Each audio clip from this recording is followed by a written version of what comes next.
ዘመነ ሄኖክ። በስመ አብ ወወልድ ወመንፈስ ቅዱስ አሐዱ አምላክ። በስመ አብ ወወልድ ወመንፈስ ቅዱስ አሐዱ አምላክ። በስመ አብ ወወልድ ወመንፈስ ቅዱስ አሐዱ አምላክ።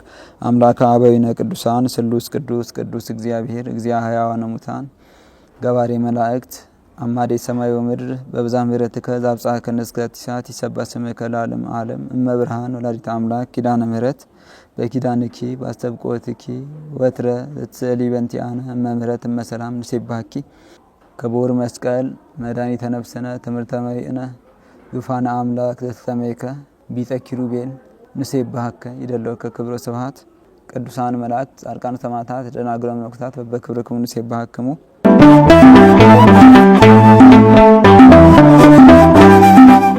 ለምህላ ለጸሎት ለሱባኤ ካልሆነ ታቦት እንዲሁ ንክስ እየተባለ በሰበብ አይወጣም።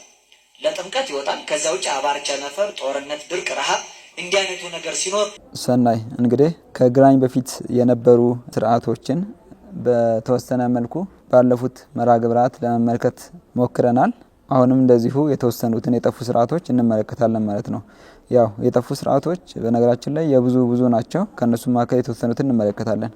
ከግራኝ በፊት በነበሩት ጊዜያት ቤተክርስቲያን ሲገባ ከግቢው በር አንስቶ በባዶ እግር ነበር የሚገባው። ታቦታት ሲወጡ የሚወጡት በአመት አንድ ጊዜ ነበር። መስቀል አለ፣ ስዕል አለ፣ ጥላ አደባብ አለ፣ ተአምረ ማርያም ተነበበ። ከዛ በቃ እዚህ ትምህርቱን ይሰጥ ማለት ከታቦቱ በፊት ምናምን አለ። የምን ታቦት ማለት ከንግሰ በዓሉ በፊት እኮ ንግሰ በዓሉ የነገሰ በቃ ታቦት አይወጣም። ለምን ይወጣል? ምን ተከሰተና ታቦት የሚወጣው አለ ማለት ንግስ ክብረ በዓል እኮ ክብረ በዓል ሲሆን ታቦት ለምን ይወጣል? ማለት ታቦት የሚወጣው እግዚአብሔርን ለመለመን እንጂ እንደ ከተማ አውጥቶ ሰው ለመለመን አይደለም ማለት ሰምታችሁ። ታቦት የሚወጣው ዛሬ ለምንድን ነው? ካህናት ሌሊቱን ያደሩ ካህናት አሉ። ቶሎ ጣል አድርጉ፣ ታቦቱ ፊት እየወደቃችሁ ስጡ። ታቦት የወጣው ሰው ለመለመን ነው ማለት። ታቦቱ ከመንበረ ክብሩ ተነስቶ ወርዶ ወደኛ ሲመጣ እግዚአብሔር እንዲሰማን እንደምንማጸን በቃ ዓላማው ይሄ ነው። እንዲያውም በሰሜኑ ሀገራችን ክፍል ለምህላ ለጸሎት ለሱባኤ ካልሆነ ታቦት እንዲሁ ንክስ እየተባለ በሰበብ አይወጣም። ለጥምቀት ይወጣል። ከዛ ውጭ አባር፣ ቸነፈር፣ ጦርነት፣ ድርቅ፣ ረሃብ እንዲህ አይነቱ ነገር ሲኖር ታቦቱ ይነሳና ህዝቡ እያለቀሰ እየወደቀ እየተነሳ እያነባ እግዚአብሔርን ይማጸንበታል። በቃ አገልግሎቱ ይሄ ነው። በአገባቡ ግን እውነት ነው። ታቦት ማለት የእግዚአብሔር ማደሪያ ነው። ወጥቶ እግዚአብሔርን የምንለምንበት ታቦት ወጥቶ ሰው የሚለመንበት መሆን መቻል አልነበረበትም። ዛሬ በጣም ታቦት ይወጣል። በየሱባኤው በየምክንያቱ ምህላ ይታወጃል። በቃ ጠዋት ማታ። በፊት በጣም ችግር ሲኖር ምህላ ይታወጃል። ምህላው ጉዳይ ፈጻሚ ነበር አልነበረ? ነበር አይደል? እናውቃለን። እኛ በጣም በልጅነት ባየናቸው ጊዜ እኔ ምህላ ተደርጎ እዚህ ቀስተ ደመና በሰማይ ላይ ያየንበት ጊዜ ሁሉ ነበረ። ምህላ ተደርጎ ዝናብ የዘነበበት ጊዜ ሁሉ ነበረ። ምህላ ተደርጎ መልስ ውጤት የመጣበት ጊዜ ነበር። በጣም ረጅም ጊዜ አይደለም፣ አንድ ቀን 2 ቀን ካደረገ ይሄ 40ውን ቀን 55ቱን ቀን ጾም ላይ ምህላ ሁሉ ይታወጃል። ምንም በቃ በየአመቱ ምህላ ይታወጃል። በየአመቱ ይብሳል። አይብስም? ይብሳል አይደል? መከራ የቀለለበት ጊዜ አለ። የሆነ ጊዜ የሆነ ሌላ ፈተና መጣ ስትሉ በአናቱ ሌላ ፈተና ይመጣል። ምክንያቱ በቃ ራቁታችንን ስለምንቆም ነው። ራቁታችንን ለምንቆመው ማለት እግዚአብሔር ፊት እኛ ለምሳሌ ጸሎቱ ለመስተቀይም ከመዘ ዘወድቀ በማይከለ አስዋክ ቂም ይዞ የሚጸልይ ሰው ራቁቱን የሚጸልይ ሰው ማለት ኃጢአት ሰርቶ የሚጸልይ ሰው ጸሎቱ በእሾህ መካከል እንደወደቀ ዘር ነው። ከፍ ብሎ መብቀል አይቻለውም። እሾሁ ያንቀዋል ማለት ነው። ጻድቅ የጸለየ እንደው ጸሎቱ ለጻድቅ የጻድቅ ሰው ጸሎት በስራ እጅግ ኃይልን ታደርጋለች ይላል። ከአፍ ጀምሮ እስከ ጆሮ እግዚአብሔር እዛ ይሰማል አይደለም። የራሱን ጸሎት ራሱ እንደሚሰማው እግዚአብሔር ያኔ ገና ሲያስብ ሁሉ እግዚአብሔር ይሰማዋል። ስለዚህ አንሰማ፣ አንደመጥ፣ መልስ አናመጣ ያልነው ጸሎታችን፣ ምህላችን፣ አስተቆታችን ሁሉ ራቁታችንን ለእግዚአብሔር ፊት የሚቀርብ ስለሆነ ነው። ለብሰን በፊቱ እንድንቆም እግዚአብሔር በቸርነቱ አሁን ላይ ስርዓቱ ቢጠፋም ለምልክት ያህል እንደውም አንዳንድ ገዳማት ላይ ይህ ስርዓት ይታያል። እንደዚሁ በቀድሞ ጊዜ ቅዳሴ ጠበል ከቤተ መቅደስ አይወጣም ነበር። የሚጠጡትም የቆረቡት ብቻ ነበሩ። መተባበስም አይፈቀድም ነበር። በንግስ ጊዜ እና ሁሉም የዑደት ስርዓት ሲደረጉ በጸሎት ጊዜም ከግራ ወደ ቀኝ ነበር ዑደት የሚደረገው የሚዞረው። በንግስ ጊዜም ከግራ ወደ ቀኝ ነበር ታቦታቱ ዑደት የሚያደርጉት። አሁን ላይ ይህ ስርዓት ከመሰረቱ ተበርዟል። ከግራ ወደ ቀኝ የነበረው ከቀኝ ወደ ግራ ሆኗል። ከቀኝ ወደ ግራ ማለት መተብተብ ነው፣ ማሰር ነው፣ ሌላ ነገር ነው ማለት ነው። በተዋህዶ ውስጥ መልካም ምስጢር የለውም። ስናማተብ ራሱ ለምሳሌ በስመ አብ ወወልድ ወመንፈስ ቅዱስ አሐዱ አምላክ ስንል ከላይ ወደ ታች ማማተባችን ከሰማየ ሰማያት መውረዱን ከቅድስት ድንግል መወለዱን እና ከግራ ወደ ቀኝ ስናማትብ ደግሞ ከሲኦል ወደ ገነት፣ ከጽልመት ወደ ብርሃን፣ ከጸጋም ከግራ ወደ የማን ወደ ቀኝ እንደመለሰን ለኛ ያስተማረበት የነገረበት ንህነም ደግሞ የምንረዳበት የምናስብበት የምንሰብክበት ነው ማለት ነውና ይህ እንግዲህ እንደ ምልክትም ሆኖ የቀረልን ነው። ስናማትብ ትክክለኛውን ስርዓት ይዘን ከግራ ወደ ቀኝ ምስጢሩን በጠበቀ መልኩ ተቀምጦልናል ማለት ነውና ከቀኝ ወደ ግራ ማለት እንግዲህ የዚህ ተቃራኒ ነው ማለት ነው። ከገነት ወደ ሲኦል ይሆናል ማለት ነው። ከብርሃን ወደ ጨለማ ይሆናል ማለት ነውና መተብተብ ነው፣ ማሰር ነው ያልኩት ቀደም ሲል ያንን ነው። እንደዚሁ ጠንቋዮችም ደግሞ በሚጠነቁሉበት ሰዓት ይህንኑ ዑደት ነው የሚጠቀሙት። ከቀኝ ወደ ግራ ማለት ነው። ከቀኝ ወደ ግራ ይጓዛሉ ማለት ነው እና ግራው የክፋት መንገድ ነውና መድኃኔዓለም አምላክም በፍርድ ጊዜ በመጣ ጊዜ ጻድቃንን በየማኑ ኃጥአንን በጸጋሙ ነው። ጻድቃንን በቀኙ ኃጥአንን በግራው እና የሚያቆመው ቀኝ የእግዚአብሔር ቀኝ ከፍ ከፍ አደረገችኝ ብሏል ቅዱስ ዳዊትም እንደዚሁ የማነ እግዚአብሔር አልዓለተኒ ቀኝ ምሳሌው አንድ ቅንነትን ይወክላል። ርትዕት ብለን ቅንነት እንደምናነሳው እንደዚህ ሁሉ መንፈሳዊ ነገርን ከእግዚአብሔር የሆነ ነገርን ከመልካም የሆነ ነገርን ጽድቅን እውነትን ይወክላል ማለት ነው። ግራ ደግሞ ጸጋም እንደዚሁ ክፋትን፣ ጽልመትን፣ ሲኦልን፣ ጨለማን፣ ኃጢአትን ይወክላል ማለት ነው እና ከቀኝ ወደ ግራ የሚዞረው ምንድነው? ምሳሌው መጥፎ ምሳሌ ያለው ነው ማለት ነውና ይህንንም ስንመለከት በነገራችን ላይ ሰዓት ሲሰራ ዑደቱ የፀሐይ ጉዞን ምሳሌ አድርጎ በሚፈጠረው ጥላ የተሰራ ስለሆነ ፀሐይ ከምስራቅ ወደ ምዕራብ ሲመጣ ጥላው ከምዕራብ ወደ ምስራቅ ስለሚሄድ የሰዓት መቁጠሪያውም ዑደቱ ወደ ጎን ወይም ሆሪዞንታሊ በሚባለው ወደ ጎን በተዘረጋ ሰዓት ላይ ስናየው የሰዓት መቁጠሪያ ዑደቱ ከግራ ወደ ቀኝ ነው ማለት ነው የሚቆጥረው። ይህንም ያው ክሎክዋይዝ በመባል ምዕራባውያን ይጠሩታል ወይም የሰዓት አቅጣጫ ይሉታል። ይታያችሁ እንግዲህ ሰዓቱም በቀመር ሲታይ የሚጓዘው ጊዜውም የሚጓዘው ከግራ ወደ ቀኝ ነው ማለት ነው። ተቃራኒው አቅጣጫ አንቲ ክሎክዋይዝ ወይም የሰዓት ወይም የጊዜ ተቃራኒ አቅጣጫ ይባላል ማለት ነው።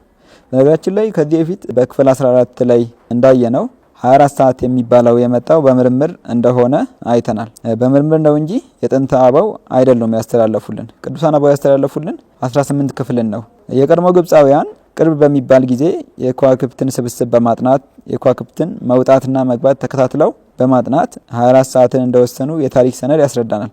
በአሁን ሰዓት ያሉት የግድግዳ ሰዓቶችና የእጅ ሰዓቶች የተሰሩት ጥላን መሰረት በማድረግ ጥላን ከማየት እንደሆነ እንረዳለን ማለት ነው። አበው ፀሐይ ሲወጣ ጥላን በማየት ሰዓትን ያውቁ ነበረ ምንባለው እስካሁን ስናድግም እንደዛ የተባለው እውነት እንደሆነና እንደዚሁ ከአበው ሰዓት ማወቂያ ዘዴ የተነስተው ምዕራባውያን የጥንቱን እውቀት ተመራምረው አስፍተውት ሰዓትን እንደሰሩ እንገነዘባለን። አበው ከዛፎች ከቤቶች ወይም ከዋሻዎች የተፈጠሩ ጥላዎችን በአይን በማየት ብቻ ሰዓትን ይለዩ ነበር ማለት ነው፣ ያውቁ ነበር። በጥንት ጊዜ ሲደረጉ ከነበሩት በጥላ ሰዓትን የመለካት ሂደት መካከል ምዕራባውያኑ ሰንዲያል ብለው የሚጠሩት የተጠረበ አለት አንዳንዴም የዋሻ ግድግዳ አሰናድተው ጥላን ሊያሳይ የሚችል የአለቱን ክፍል ቀርጸው ጥላውን እየተከተሉ መስመር በመቦርቦር ጊዜን ይለኩ ነበር። ይህ ስርዓት አድጎ ወደ ሰዓት እንደተለወጠም የታሪክ መዛግብት ይመሰክራሉ ማለት ነው። እንግዲህ በዛሬው መርሃ ግብር ከጠፉ ስርዓቶች ተነስተን ከነሱም መካከል ከግራ ወደ ቀኝ ዑደት በሚለው ስር የጊዜን አቅጣጫ እና ዘመናዊ ሰዓት ተብለው አሁን ላይ ስራ ላይ ያሉትን አመጣጥ ተመልክተናል ማለት ነው። ይህን የምናየው እንግዲህ እያንዳንዱ በአሁን ሰዓት ላይ ቴክኖሎጂ ተብሎ ከዜሮ ከባዶ ተነስቶ ነው ወደዚህ የመጣው ተብሎ ያለው ነገር መነሻ እንደነበረው መነሻውም ጥንት አበው የነበራቸው ጥበብ እንደነበረ እነሱ ብርሃንን ጥላን በማየት እንደዚሁ ያውቁት የነበረውን ሰዓት ያንን ደግሞ በቀመር ለውጠውት በቁስ በሰዓት መልኩ አምጥተውታል ማለት ነውና ይህንም እንገነዘባለን። ለምንድነው ምዕራባውያን መጽሐፈ ሄኖክን የተረቁት? ለምንድነው የጥንቱን ነገር የሚፈልጉት ኢትዮጵያ ላይ የሚያተኩሩት?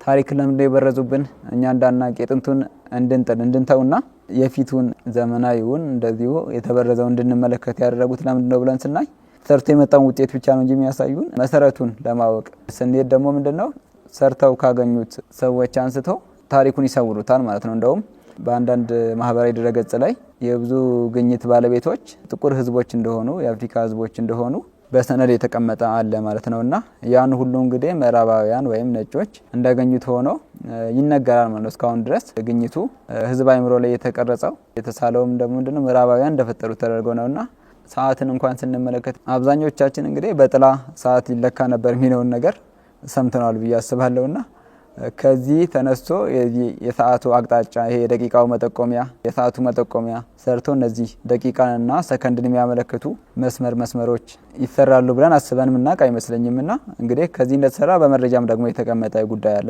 ይሄ እንግዲህ የሚገርም ነው። እንግዲህ ቅዱስ ሄኖክ በተሰጠው ጸጋ ተፈጥሮን ነበር ይረዳ የነበረውና አንዱም ጥበብ ተፈጥሮን መረዳት ነውና ከዚህም አንስቶ ነው በተፈጥሮ ብቻ ጊዜውን ማወቅ ይቻላል። እንደዚሁ እያንዳንዱ የተፈጥሮ ክንውኖች በማየት የአመቱን ሂደት የፀሐዩን ሂደት የጊዜውን ሂደት የወቅቱን ጸባይ ማወቅ ይቻላልና ይህንንም እንረዳለን ማለት ነው። ከዚህ እንግዲህ ግረ መንገድ ወደ ሰዓት አመጣጥ በጥንት ጊዜ አበው ሰዓት እንዴት ሲለኩ እንደነበረው አይተናል። ደግሞ ከጠፉ ስርዓቶች መካከል አንዱና እንደ አንኳር ልናይ የሚገባው ከግራ ወደ ቀኝ የነበረው ዑደት ከቀኝ ወደ ግራ ተደርጎ እንደተበረዘ እንደዚሁ ታቦታት አንድ ጊዜ ሲወጡ የነበሩት ሁሉ ጊዜ እንዲወጡ መደረጉ ዑደቱም ደግሞ ከግራ ወደ ቀኝ የነበረው ከቀኝ ወደ ግራ ተደርጎ እንደተበረዘ እንረዳለን ማለት ነው። እንደውም ግራኝ በግራኝነቱ ነገሮችን ሁሉ ወደ ግራ ለውጣል የሚያስብል ነው ሂደቱ ሲታይና በጣም የሚያሳዝን ነው። የጠፉት ታሪኮች የጠፉት ስርዓቶች ምን ያህል ተዋህዶ እንቁ የሆኑ ስርዓቶች ሰማያዊ ስርዓቶች ከእግዚአብሔር ጋር የሚያገናኙ መንፈሳዊ ስርዓቶች እንደነበራት መመልከት እንችላለን። የዘመኑም ዑደት እንግዲህ የጊዜውን ፍሰት ስናየው ቀደም ሲል እንደተመለከት ነው ከግራ ወደ ቀኝ ነው ጊዜው የሚጓዘው። እንደዚሁ ከአንደኛው ቀን ተነስቶ 364ኛው ቀን ላይ እስኪደርስ ድረስ ይህንንም ክብ በሆነ መስመር ስንመለከተው ከዑደቱ ልክ እንደዚሁ እንደ ሰዓቱ መቁጠሪያው ከግራ ወደ ቀኝ በሚሆን ዑደት አመቱ እንደሚፈጸም የምንረዳበት ምናባዊ እሳቤን ይቀርጽብናል ማለት ነው። በመጽሐፍ ቅዱስ ተማር ገቢረ ጽድቅ ወግበር ሰናየ ይላል። እንደዚሁም ለሰላም ወዴግና ሰላምን ፈልጋት ተከተላት፣ መልካም ነገርን መስራት ደግሞ ተማር አድርግ ተግብር ስራ ይላልና መልካም ነገርን ለመስራት መልካሙን አቅጣጫ ለማየት መልካሙን ዑደት መልካሙን ስርዓት ለማየት ከጸሎት ጋር የጥንት መዛግብትን መመርመር ይገባናል እላለሁ። ስለነበረን ጊዜ የእግዚአብሔር ስሙ የተመሰገነ ይሁን። ወስብሐት ለእግዚአብሔር ወለወላዲቱ ድንግል ወለመስቀሉ ክቡር። ይምሃረነ ወይስሐለነ በርትዕት ተዋሕዶ ሃይማኖት ያጽናነ ለይኩን።